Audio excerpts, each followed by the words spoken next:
اعوذ باللہ من الشیطان الرجیم بسم اللہ الرحمن الرحیم۔ اب یہاں سے وہ مضمون شروع ہو رہا ہے کہ جو پہلے رکوع میں تھا، کچھ جو مجلسی اصلاحات ہیں، یوں سمجھیے کہ ان کی پہلی قسط وہ ہے جو سورہ احزاب میں آ رہی ہے۔ 5ویں سال عرب میں پردے کا رواج نہیں تھا، چادر کا رواج تھا، مرد بھی عورت بھی باہر جب نکلتا تھا تو ایک لمبی سی چادر لے کر، لیکن یہ کہ مردوں کے صرف کندھے پر وہ پڑی ہوتی تھی، عورتیں یہ ضرور تھا کہ اسے اپنا تقریباً پورے جسم میں وہ لپیٹ لیتی تھی اس میں، لیکن چہرے کا کچھ نہیں، سر پہ کچھ نہیں، سر پر اگر ہو گیا ورنہ چہرہ کھلا۔ یہ وہاں کے رواج تھے، گھروں میں بے دھڑک جا رہے ہیں آ رہے ہیں، اور جو بھی تھا وہاں پر جو صورتحال تھی۔ اب اس میں جو تدریجاً اصلاح کی گئی، تو پہلی بات جو سمجھنے کی ہے وہ یہ ہے کہ اصلاح کا آغاز ہوا، چیریٹی بگنز ایٹ ہوم، نبی کے گھر سے آغاز کیا گیا،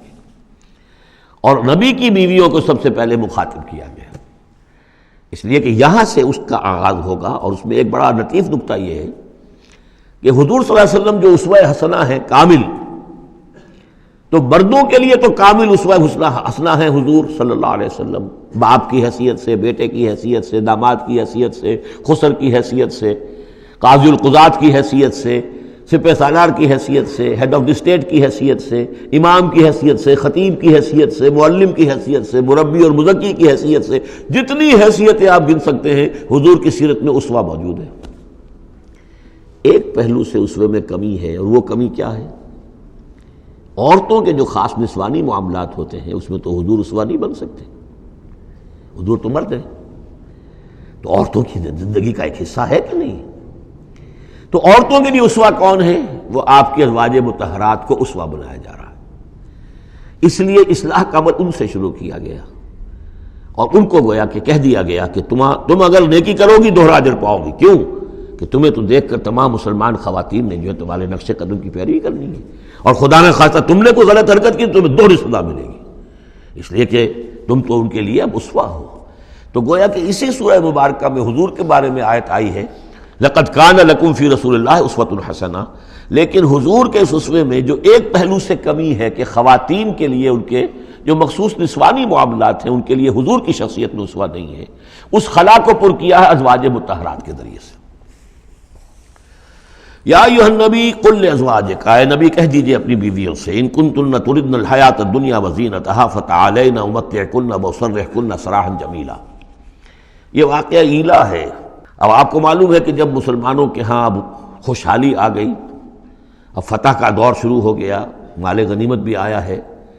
تو عام مسلمانوں کے گھر میں خوشحالی ہو گئی، تو ازواج مطہرات برمنائے طب بشری ان کی طرف سے بھی ایک تقاضا آیا کہ اب ہمارا بھی نفقہ، ہمارا خرچہ کچھ بڑھایا جائے۔ اس مطالبے کو حضور نے اتنا ناپسند کیا کہ قسم کھا لی کہ 1 مہینے تک میں گھر میں کسی گھر میں نہیں جاؤں گا، کسی اپنی اہلیہ محترمہ سے ملاقات نہیں کروں گا، اور مسجد کے ساتھ ہی ایک بالا خانہ سا تھا، اس میں آپ نے اپنا جو ہے وہ قیام کر لیا، تو ایک طوفان مچ گیا مدینے میں۔ اب حضرت ابوبکر کی بیٹی حضرت عائشہ حضور کے گھر میں ہے، حضرت عمر کی بیٹی حضرت حفصہ حضور کے گھر میں ہے، کہ اب یہ کیا ہو رہا ہے، کیا ان کو طلاق ہو جائے گی، کیا ہوگا؟ حضور نے کیا فیصلہ کر لیا ہے؟ اس کو ایلا کہتے ہیں، کچھ عرصے کے لیے بیویوں سے قطع تعلق کر لینا، اور یہ سورہ الذین یولون من نسائہم، اس کا حکم جو ہے وہ آ چکا ہے، 4 مہینے سے زیادہ کی اجازت نہیں ہے۔ لیکن یہ کہ بہرحال یہ جب حضور نے کیا تو اس کے بعد پھر یہ آیات نازل ہوئیں کہ نبی اب آپ صاف 2 آپشنز رکھ دیجئے اپنی ازواج کے سامنے۔ اگر تو انہیں دنیا چاہیے تو وہ خود آیات ہی میں دیکھ لیجئے، ان کنتن تردن الحیاۃ الدنیا، کہ اگر تو تم چاہتی ہو دنیا کی زندگی، اس کی زیبائش اور آرائش، وزینتہا فتعالین، آؤ امتعکن، میں تمہیں مال و متاع دے دوں گا، واسرحکن سراحا جمیلا، پھر میں اپنے گھر سے تمہیں رخصت کر دوں گا خوبصورتی کے ساتھ، لیکن یہ کہ پھر تم میرے گھر میں نہیں رہ سکتے، پھر میں اپنے ہاتھ سے تمہیں رخصت کر دوں گا۔ وَإِن كُنتُنَّ تُرِدْنَ اللَّهَ وَرَسُولَهُ، اور اگر تم طالب ہو اللہ کی اور رسول کی، ان کی رضا چاہتی ہو، وَالدَّارَ الْآخِرَةَ، اور بجائے اس دنیا کے تم آخرت کا گھر جو ہے اس کی طالب بن جاؤ، فَإِنَّ اللَّهَ أَعَدَّ لِلْمُحْسِنَاتِ مِنْكُمْ أَجْرًا عَظِيمًا، تو اللہ تعالیٰ نے تم جیسی نیک بیویوں کے لیے اللہ تعالیٰ نے بہت بڑا اجر جو ہے وہ فراہم کیا ہے، تیار کیا ہے۔ یعنی اب آپشن تمہارا ہے، اگر دنیا کی آسائش چاہیے تو آؤ فیصلہ کر لو، چوز کر لو، چوائس از یورس، میں تمہیں مال و متاع دے کر اپنے گھر سے رخصت کر دوں گا خوبصورتی کے ساتھ، اور اگر میرے ہاں رہنا ہے تو پھر تو یہی ہے، فقر ہے، فاقہ ہے، جو اختیاری فقر تھا آپ کا۔ اس میں ظاہر بات واقعہ یہی ہے کہ جب یہ بات رکھی گئی سب سے پہلے حضرت عائشہ نے کہا میں تو اللہ اور اس کے رسول کو منتخب کرتی ہوں، اور ایک ایک کر کے تمام ازواج نے یہ کہا، اپنے تمام مطالبات سے وہ دستبردار ہو گئی، اور پوری زندگی اس طرح گزری ہے کہ کبھی 2 وقت جو ہے چولہا گرم نہیں ہوا ہے محمد کے گھر میں صلی اللہ علیہ، کسی بھی گھر میں، کسی بھی زوجہ محترمہ کے گھر میں۔ یا نساء النبی من یات منکن بفاحشۃ مبینۃ، اے نبی کی بیویوں، اگر خدا نہ خواستہ بالفرض تم میں سے کسی کی طرف سے کسی کھلی بے حیائی کا ارتکاب ہوا، یضاعف لها العذاب ضعفین، اسے عذاب دیا جائے گا دگنا، وکان ذلک علی اللہ یسیرا، اور یہ اللہ پر بہت آسان ہے، یہ نہ سمجھنا نبی کی بیویاں تو نبی ہمیں بچا لے گا، اسی لیے قرآن مجید میں بار بار آتا ہے حضرت نوح کی بیوی، حضرت لوط کی بیوی، حضرت لوط کی بیوی کا ذکر بہت زیادہ آیا ہے۔ نبی بھی اپنی بیوی کو نہیں بچا سکتا، اگر اس کا اپنا کردار غلط ہے، اس کا اپنا جو رویہ ہے صحیح نہیں ہے، اگر اس ایمان اور عمل صالح سے محروم ہے تو کچھ نہیں۔ چنانچہ حضور نے ایک مرتبہ اپنے قریبی گھرانے کی جو خواتین تھیں ان کو بٹھایا اور ایک ایک کا نام لے کر کہا ہے، یا فاطمہ بنت محمد صلی اللہ علیہ وسلم انقذی نفسک من النار فانی لا املک لک من اللہ شیئا، اے فاطمہ محمد کی بیٹی خود اپنے آپ کو آگ سے بچاؤ، نکالو اپنے آپ کو آگ سے اپنے عمل سے، اس لیے کہ مجھے اللہ کے ہاں کوئی اختیار تمہارے بارے میں حاصل نہیں ہوگا، اگر فاطمہ کے بارے میں نہیں تو پھر کس کے بارے میں؟ یا صفیہ امت رسول اللہ، اے صفیہ اللہ کے رسول کی پھوپھی، انقذی نفسک من النار فانی لا املک لک من اللہ شیئا، اپنے آپ کو جہنم کی آگ سے بچانے کی کوشش کرو، اسے نکالو اپنے آپ کو، اور میں قیامت کے دن میں اللہ کے محاسبے کے وقت میں تمہارے کام نہیں آ سکوں گا۔ وَمَن يَقْنُتْ مِنكُنَّ لِلَّهِ وَرَسُولِهِ، تو اب جو کوئی بھی تم میں سے اللہ اور اس کے رسول کی اطاعت پر کاربند ہو جائے، فرما برداری اختیار کرے، وَتَعْمَلْ صَالِحًا، اور نیک عمل کرے، نُؤْتِهَا أَجْرَهَا مَرَّتَيْن، تو اسے ہم اس کا اجر بھی دیں گے دوہرا، غلطی کرو گی تو سزا دگنی، اور صحیح طرز عمل ہوگا ایمان اور عمل صالح والا تو اجر بھی تمہارا دگنا ہوگا۔ اعتدنا لہا رزقا کریما، اور اس کے لیے اللہ تعالیٰ نے ہم نے بہت ہی رزق کریم باعزت روزی کا اہتمام جنات کے اندر کیا ہوا ہے۔ یا نساء النبی لستن کاحد من النساء، اے نبی کی بیویوں تم عام عورتوں کے مانند نہیں ہو، تم نبی کی بیویاں ہو۔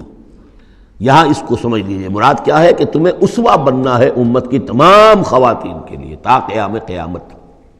لستن کاحد من النساء، اب پہلی ہدایت یہ دی گئی ان اتقیتن فلا تخضعن بالقول۔ اب ظاہر بات ہے وہ پہلی یوں سمجھیے کہ جو میں معاشرے کا نقشہ میں کھینچ چکا ہوں، تو لوگ آتے تھے گفتگو کرتے تھے بے دھڑک۔ پہلی بات تو یہ آپ نے فرمائی کہ اگر تم تقویٰ دل میں رکھو اور لوگوں سے بات کرتے ہوئے اپنی آواز میں لوچ پیدا نہ کرو، نرمی پیدا نہ کرو۔ ظاہر بات ہے عورت کی آواز اس کے اندر مرد کے لیے کشش ہے، اور اگر کہیں طرح اس میں لوچ بھی ہو تو اگر کسی کے دل میں کوئی خباثت ہے، کوئی گندگی ہے، منافق بھی تو اسی معاشرے میں تھے نا، اور وہ تو کوئی موقع نہیں جانے دینا چاہتے تھے کوئی اسکینڈلز اٹھانے کا، حضور کے خلاف اگر ہو جائے۔ سورہ نور میں ہم پڑھ چکے ہیں کہ حضرت عائشہ تک پر توبت لگ گئی۔ تو یہ کہ اگر فیطمع الذی فی قلبہ مرض، کہ کہیں تم تو اپنی شرافت اور مروت کی وجہ سے نرم انداز میں بات کرو، اور جس کے دل میں کوئی روگ ہے، منافقت کا روگ ہے، بیماری ہے، وہ کوئی اور ہی امید لگا لے کہ شاید ان کی کوئی توقع، شاید میں یعنی یہاں پہ اگر کوئی محنت کروں، کوشش کروں تو شاید میری دال گل جائے، کسی بری نیت اور ارادے کو دل میں پال لے۔ وَقُلْنَ قَوْلًا مَعْرُوفًا، بات کرو بڑی معروف انداز میں، لیکن انداز جو ہے اس میں وہ سختی کا ہونا چاہیے، بجائے اس کے کہ اس کے اندر وہ نرمی ہو اور شیرینی ہو۔ وَقَرْنَ فِي بُيُوتِكُنَّ، دوسری ہدایت اپنے گھروں کے اندر قرار پکڑو، تمہارا اصل مقام جو ہے وہ گھر ہے۔ اب یہ اصول دیے جا رہے ہیں، یعنی سمجھیے کہ یہ اصلاحات جو ہو رہی ہیں، مخلوط معاشرہ نہیں ہے اسلامی معاشرہ، عورت کا اصل مقام اس کا گھر ہے، ماں کی حیثیت سے، بہن کی حیثیت سے، بیٹی کی حیثیت سے، بیوی کی حیثیت، گھر کے اندر۔ وَقَرْنَ فِي بُيُوتِكُنَّ وَلَا تَبَرَّجْنَ تَبَرُّجَ الْجَاهِلِيَّةِ الْأُولَىٰ، اور مت نکلو باہر بن سنور کر جیسے کہ جاہلیت اولیٰ میں رواج تھا۔ جاہلیت، پچھلی جاہلیت جو تھی اسلام کے آنے سے پہلے، جو تہذیب، جو کلچر وہاں تھا، وہ طریقتکم المثلیٰ، وہ بھی کہتے ہوں گے کہ ہمارا بڑا مثالی کلچر ہے یہ، اس کلچر کو اب چھوڑو، اور یہ جو بن سنور کر باہر نکلنے والی بات ہے کہ تبرج کہتے ہیں کہ نمایاں ہونا، یعنی عورت اگر بناؤ سگار کر کے نکلتی ہے مردوں میں تو کیا چاہتی ہے؟ وہی چاہتی ہے کہ لوگوں کی نگاہیں میری طرف اٹھے، میں توجہات کا مرکز بن جاؤں۔ یہ کام اب چھوڑ دو بالکل۔ اگر خدا نے خواستہ کہیں ہے بھی کسی کا کوئی پس منظر میں، تو اس کی دوسری ہدایت یہ ہے، گھروں میں قرار پکڑو، گھروں میں رہو، گھروں میں بیٹھو۔ وَقَرْنَ فِي بُيُوتِكُنَّ وَلَا تَبَرَّجْنَ تَبَرُّجَ الْجَاهِلِيَّةِ الْأُولَىٰ وَأَقِمْنَ الصَّلَاةَ وَآتِينَ الزَّكَاةَ وَأَطِعْنَ اللَّهَ وَرَسُولَهُ، اور نماز قائم کرو اور زکوٰۃ ادا کرو اور اللہ کی اور اس کے رسول کی اطاعت پر کاربند رہو۔ انما یرید اللہ لیذھب عنکم الرجس اہل البیت ویطہرکم تطہیرا۔ اے نبی کے گھر والوں، یا اہل البیت اب آ گیا یہاں پہ، نبی کے گھر والوں، اس سے پہلے ہم پڑھ چکے ہیں۔ یہ اہل البیت حضرت سارہ کو خطاب کیا تھا فرشتوں نے کہ سلام ہو آپ کو اے نبی کے گھر والوں، اہل البیت، اور یہاں ساری گفتگو جو ہو رہی ہے وہ حضور کے ازواج سے ہو رہی ہے۔ تو اہل بیت اصلاً ہیں حضور کی ازواج مطہرات۔ البتہ یہ ہم مانتے ہیں کہ حدیث ہے، حضور نے یہ چاہا ہے، جو آپ کو محبت تھی حضرت فاطمہ سے، حضرت علی سے اور حضرات حسنین سے رضی اللہ تعالیٰ عنہم، آپ نے فرمایا اللہم ہؤلاء اہل بیتی، اے اللہ یہ بھی میرے اہل بیت ہے۔ بس یہاں پر بھی کا اضافہ کر لیجئے، کوئی حرج نہیں۔ اصل اہل بیت ازواج مطہرات ہے، لیکن اے اللہ یہ بھی میرے اہل بیت ہے۔ تو فرمایا اے نبی کے گھر والوں، یعنی اے نبی کی بیویوں، اللہ تعالیٰ یہ چاہتا ہے کہ تم سے ہر نوع کی برائی کو، گندگی کو بالکل دور کر کے تمہیں پاک اور صاف کر دے، یطہرکم تطہیرا، پوری طرح پاک اور صاف کر دے۔ کیوں؟ تمہیں اسوہ بننا ہے، تمہیں نمونہ بننا ہے۔ نمونہ تو بے داغ ہونا چاہیے، جیسے محمد رسول اللہ صلی اللہ علیہ وسلم کی شخصیت ہے، آئیڈیل پرسنالٹی، آئیڈیل، تو آئیڈیل تو بے داغ ہونا چاہیے۔ اسی طریقے سے تم جس مقام پر ہو کہ اب خواتین امت کے لیے، پوری امت مسلمہ کی عورتوں کے لیے تمہیں اسوہ بننا ہے۔ وَاذْكُرْنَ مَا يُتْلَىٰ فِي بُيُوتِكُنَّ، اور ذرا یاد کیا کرو جو کچھ کے تلاوت کی جاتی ہے تمہارے گھروں میں، من آیات اللہ، اللہ کی آیات میں سے تمہارے گھروں میں وہی اترتی ہے، محمد رسول اللہ صلی اللہ علیہ وسلم۔ بلکہ ایک خاص جو مقام ہے حضرت عائشہ کا، وہ تو حضور نے فرمایا ہے کہ کسی اور میری بیوی کے لحاف میں، جبکہ ایک ہی لحاف میں حضور بھی تھے اور حضرت عائشہ بھی تھی، تو مجھ پر وہی نازل نہیں ہوئی سوائے عائشہ کے لحاف کے۔ لحاف کے اندر بھی وہی نازل ہو رہی ہے،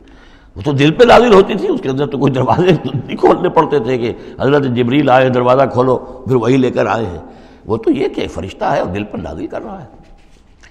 تو فرمایا کہ تمہارے گھروں میں اللہ کی آیات کی تلاوت کی جا رہی ہے، والحکمہ، اور نبی کی زبان مبارک سے جو احادیث ہے جو آپ بیان کر رہے ہیں، سب سے بڑھ کر تو تمہارے سامنے آ رہی ہے حکمت نبوی، یعنی وہ جو بھی وحی خفی ہے اس کا بھی سب سے بڑھ کر تمہارے سامنے جو ہے چرچا ہو رہا ہے۔ ان اللہ کان لطیفا خبیرا، یقین اللہ تعالیٰ بہت باریک بین ہے اور باخبر ہے۔ صدق اللہ العظیم۔